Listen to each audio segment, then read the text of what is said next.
Vocês já pararam pra pensar que de repente planejar demais é uma forma de ter medo? É uma forma de temer pelo nosso futuro? E não se preocupar num sentido saudável. Mas eu acho que às vezes a gente transforma isso numa coisa não saudável. A gente transforma o planejamento numa proteção contra o futuro, mas que é inevitável, é uma proteção fútil. Não tem por que a gente se proteger do nosso futuro. Eu acho que eu já falei aqui sobre a falácia do planejamento, ou pelo menos já falei na minha conta do TikTok. A falácia do planejamento é um conceito de um psicólogo chamado Daniel Kahneman, que ele explica que a gente sempre vai planejar o nosso futuro como se ele fosse ser mais fácil do que ele realmente é. Porque a gente desconsidera fatores não planejáveis, digamos. Então eu monto, todo começo de semana eu monto meu cronograma de treino, eu monto o que eu vou treinar durante essa semana.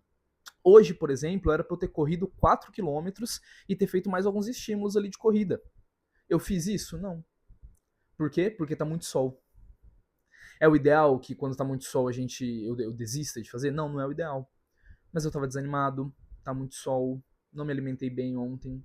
Vários fatores que no começo da semana, quando eu fiz esse planejamento, eu não previ. Porque é imprevisível. Quando a gente planeja uma situação perfeita, tá? Aos 20 anos, eu vou ingressar na faculdade. Aos 25 anos, eu vou terminar a faculdade.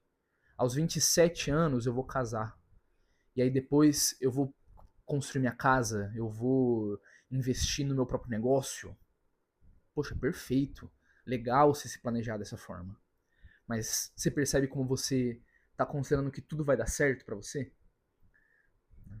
Tive amigos aí que passaram por uma experiência muito chata, que é a faculdade ficar de greve mais de um ano e perder um ano inteiro de aula e ter que repor isso no futuro. Então olha como já atrasou esse planejamento. A pessoa estava planejando, né, fazer ali 5 anos de curso, agora são 6. Né? E para todos os planejamentos, tá? A gente nunca pode contar com a situação perfeita. Dias perfeitos, eles acontecem sim, tá? Mas eles não se repetem. Não se repetem com frequência, senão o que faz um dia atipicamente perfeito ser atipicamente perfeito, ele não acontecer sempre, tá? Voltando pro medo, né? Então, se a gente sempre se planeja pensando na situação perfeita, a gente também cria um planejamento para impedir que coisas, digamos, imprevisíveis aconteçam. E isso é medo, tá? Isso é de uma forma temer pelo que vai acontecer no futuro, temer pela imprevisibilidade do futuro. A gente planeja, a gente se organiza, a gente cria uma organização que pode ser tanto física quanto mental, de que as coisas vão acontecer dessa maneira. E nem sempre elas acontecem dessa maneira. Quase nunca elas acontecem dessa maneira. Mas a gente ainda assim cria esse cronograma e se surpreende quando acontece algum imprevisto, mesmo que eles sempre aconteçam. Qual que é a minha proposta? E algo que funciona para mim às vezes, porque ninguém é perfeito também. Quando eu planejo uma coisa, eu já planejo obviamente, planejo o dia perfeito, né? Não tem como. Hoje eu vou correr 10 quilômetros, né? Mas aí se chegar no dia e eu estiver cansado, tá tudo bem. E se sair 4, tá tudo bem. Ter esse tipo de postura, tá? Na hora de pensar no seu futuro, que pode ser curto prazo, tipo esse treino que é daqui a uma semana, pode ser longo prazo, como eu falei do exemplo de uma construção de carreira de anos, mas tenham sempre essa postura de que talvez não dê certo. E não por eu ser ruim, não por eu ser incompetente, não por falta de sorte. Isso são coisas que a gente inventa e que a gente cria para justificar o acaso. Se acostumem com o acaso. Eu acho que é muito importante a gente ter plena noção de que imprevistos acontecem sempre e que é acaso, não tem o que fazer. Vamos se acostumar com essa ideia de que certas coisas simplesmente acontecem e a gente não consegue se planejar para isso e prever isso. Mas ainda assim a gente pode estar pronto, com uma postura de ser um pouco mais flexível mentalmente quanto a isso. Eu acho que isso é uma lição legal que dá para tirar desse papo e é algo que eu tento fazer. Obviamente que, como eu falei, não dá para ser o tempo todo.